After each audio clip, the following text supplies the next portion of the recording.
daawwattoota Oromiyaa miidiyaan tokko du'a Ammee hamma dhaqqabe qabnam. Obbo Jawaar Maammarfaan ajajni mana murtii kabajamaa waan hin jirreef beellamni yeroo dheeraa waggaa lama boodatti akka qabamuuf mana murtii gaafatan. Manni murtii federaalaa dhaaddachaa yakkaa lidataa oolmaa guyyaa irraa caamsaa 20 bara 2021 oolen. Galmee himannaa abbaan alangaa Obbo Jawaar Maammadii fi himatamtoota 23 irratti ban ilaalchisee dhaaddachaa taa'uusaa bukaatoon hidhamtoota siyaasaa Oromoo Obbo Tuulii Baa'isaam Oromiyaa miidiyaan tokkotti himan. Oolmaan dhaaddachaa guyyaa har'aas oliyyannoo abbaan alangaa mana murtii olaanaa federaalaatti fudhatee tureef murtee kenname irratti hundaa'ee adeemsitti aanu ajajuuf kan taa'ame ta'us sababa ajajni mana murtii olaanaa federaalaa guyyaa kaleessaa caamsaa 19 bara 2021 dabarsee dhaaddachaa lidataa hin dhaqqabiniif jecha manni murtichaa beellamatti aanu caamsaa 18 bara 2013 akka qabateem Obbo Tuuliin himaniitiin jiru. Beellama kana ilaalchisee mufii isaanii kan dhageessan himatamtoonni galmee Obbo Jawaar Mahammad jalatti himataman sagalee tokkoon yeroon beellamaa nuufaa dheeratu jechuun isaaniis abukaatoon hidhamtoota siyaasaa Oromoo Oromiyaa miidiyaan network dubbise kun himaniitiin jiru. Obbo Baqqalaa Garbaa dhugaa qabatamaa biyyattii keessatti raawwatamaa jiru ibsuun nuti haqa dhaabnus carraa mana murtiitti dhihaachuu argachaa jirra. Ilmaan Oromoo kumaatamni garuu mana hidhaatii baafamanii ajajamna murtii malee ajjeefamaa jiru. Dargaggoon Oromoo adda irratti qaamaa hidhateen ajjeefamaa jira. Yakki guddaan kun uummata keenya irratti yoo raawwatu olaantummaan seeraa akka hin jirre waan mul'isuuf barbaachisummaan mana murtiitti dhihaachuu natti mul'atu jechuun dhaddacha irratti dubbatanii akka turan Obbo Tuuliin ni himu. Obbo Jawaar Mahammadis beellamni dheeraan waggaa lama boodatti nuufaa qabamu jechuun hidhamtoonni siyaasaa Oromoo manni murtii bilisa isaan baase balbala mana hidhaatii butamanii dhabamaa jiraachuu dhageenye. Nuti ammoo tapha fokkisaa akka kanaaf taphattoota waan hin feeneef manni murtii amma filannoon jabrutti waggaa lamaaf beellama akka nuuf dheeressuu gaafannam. Abukaatota keenyas mana murtiis abbootii alangaas rakkisuun barbaannu. Dhimmi keenya dhimma siyaasaati malee dhuguma yakka raawwanne miti jechuun yaada wal fakkaataa mana murtichaatti akka ibsate Obbo Tuulii Baa'isaa dubbatanii jiru. Obbo Dajanee Xaafaa seerri akka shororkeessummaatti himatamanii fi mootummaan jala daateettiin namoota siyaasaa hidhaa jiru kun kan wayyaaniin siyaasa ofiitiif baafattee turte jechuun erga qeeqanii booda dhimmi keenya murtoo siyaasaa barbaada malee murtoo keessaniin hin furamu. Kanaaf yeroon beellamaa akkuma jaallankoo jedhan nuufaa dheeratu jechuun mana murtichaa gaafatanii akka turan Oromiyaa miidiyaan tokko odeeffateera. Gareen abbaa alangaa waa'ee beellamni dheerachuu ilaalchisee yaada mormii kan dhiyeeffate yoo ta'u manni murtichaas yaada gam lamaanuu erga dhaggeeffatee booda amma danda'ametti murtiin saffisaa haqni akka kennamuuf hojjechaa jira jechuun gaaficha kufaa taasisee beellamatti aanu caamsaa 18 bara 2013 akka lakkoofsa Itoophiyaatti bulfatee jira. Sagaleen ogeessa seeraa Obbo Tuulii Baa'isaa akka armaan gaditti dhiyaata. Kan lidataa durumaaniyyuu abbaan alangaa wal jettee mana murtii waliigala federaalaa gaafa geessu manni murtii olaanaa beellamni kun galmeenni kunis beellama irra turuu qaba jechuudhaan beellama kennee ture. Bu'aa isaa kan mana murtii waliigalaa eegaa ture kan mana murtii olaanaa kuni har'as akkasuma kanaan maamiltoonni keenya Obbo Jawaar Mahammad kan namoonni 24 keessaa namoonni jiran mana murtiitti dhiyaatanii jirani.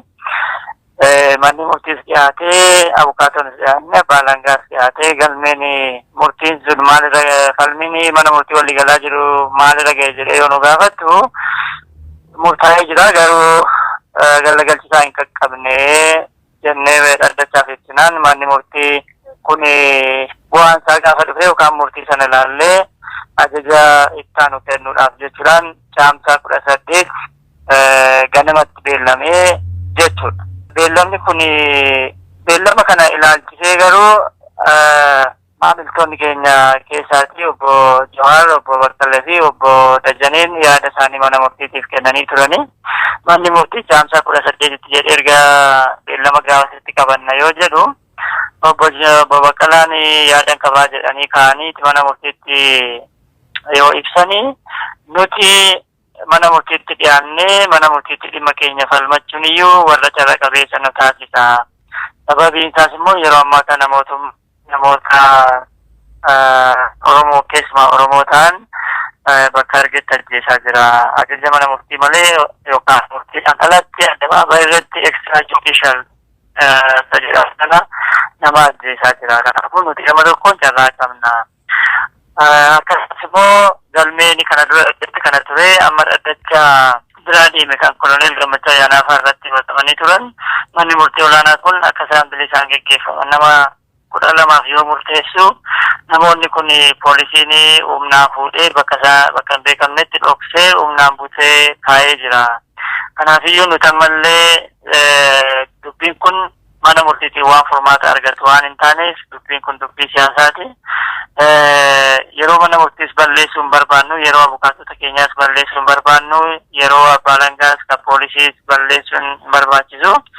Kanaaf beellamni dheeraan tokko bara 2015 fi 2016 akka nu dheeratu. Filannoon kun dhumee mootummaa waan barbaadu hojjettee erga filannoon kun darbamee booda mana murtiitti dhiyaannee akka nu ilaalamu nuuf haa taasifamu hin barbaannu. Amma deddeebinee murtii mana murtii kun yoo kennamees hin kabajamu jechuudha. Mana murtii gaafatanii jiru.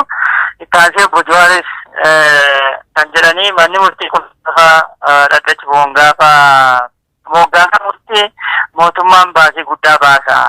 Murtii baay'ee ramadeeti as nu fida. Yeroon kun immoo yeroo mana murtiis yeroo abukaatota keenyaas yeroo waliigalaa keenyaa malee nu jalaa fitaa jira.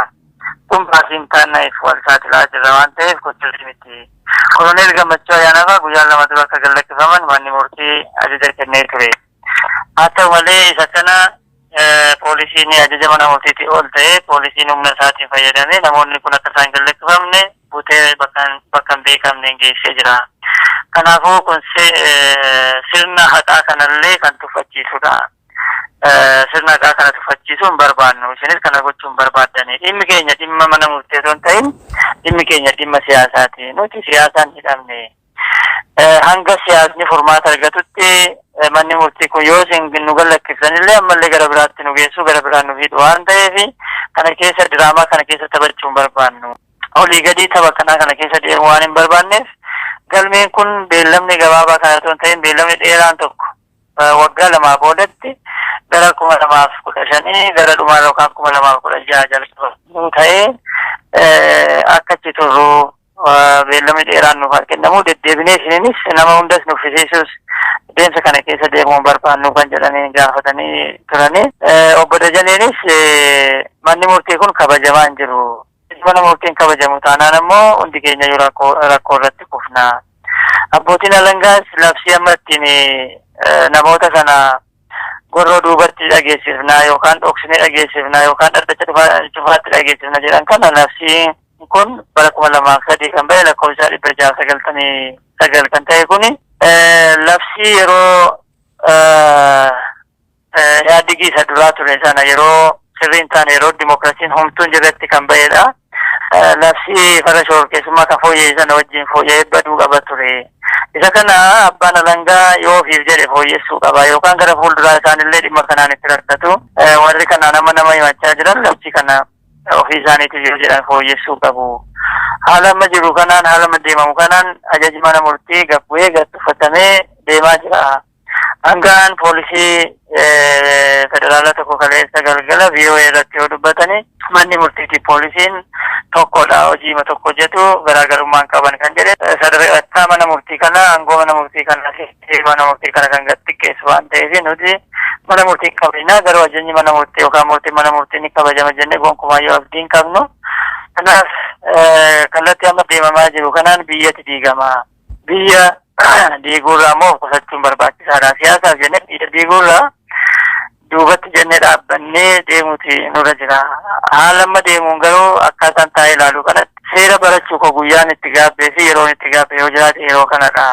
Namni hundumtuu dhaabbatee ilaalee akka biyyi kun hin diigamne gochuutu irra jira. Karaan amma deemnu garuu biyya kana kan diiguudha waan ta'eef beellamni dheeraan nuu kennamee erga filannoon kun darbee fi yoo biyyi kan tasgabbooftu ta'e deebinee mana murtii akka dhiyaannu nuuf haa taasifamu jedhanii turanii abbaan alangaas kanarratti yaada kennee ture. Abbaan alangaa dhimmi kun akkaatuma manni murtii duraan beellama qabeen ta'uu qaba malee beellama dheeraa kennuun hin barbaachisu jedhee yaada isaa kennee ture. Manni murtiis kanuma ilaalee hanga danda'ame nuti ajaja galmee kanarratti fi dhaddacha kanatti kennamu akka inni raawwatamu dhamaatii gochaa jirra. Ammas argaa jirtu waan ajaja kennine raawwachiisuudhaaf ni yaalla.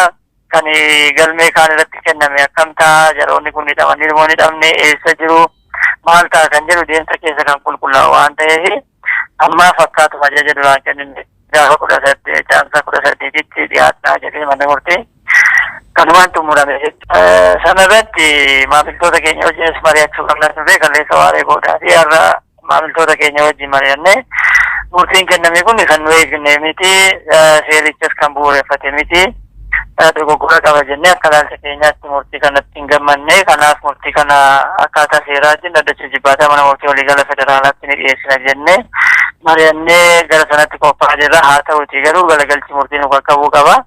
Galagalchi murtii hanga ammaatti waan nu qaqqabneef wanti dhiyeessinee jiru gaafa galagalchi murtii nu qaqqabe garuu dhaddacha jibbaataa mana murtii waliigala federaalaatti dhiyeessinee akka inni sirratu yookaan akka dogoggorri mana murtii waliigalaatiin uumame jennee yaadne sun akka inni furmaata argatu yaalii taasisuudhaaf qophiirra jirra. Televezyiinota fi daawwattoota Oromiyaa miidiyaa Neetwoork oduun ammee namaaf qabannee dhahan kana fakkaata. Odicha isinitti mul'isu wajjin kan ture Ammaa Alfansaalleetiin gama gummaa kaameraa fi gulaallee suur sagaleetiin Abdii Jamaaltuu nafaana ture fayyada.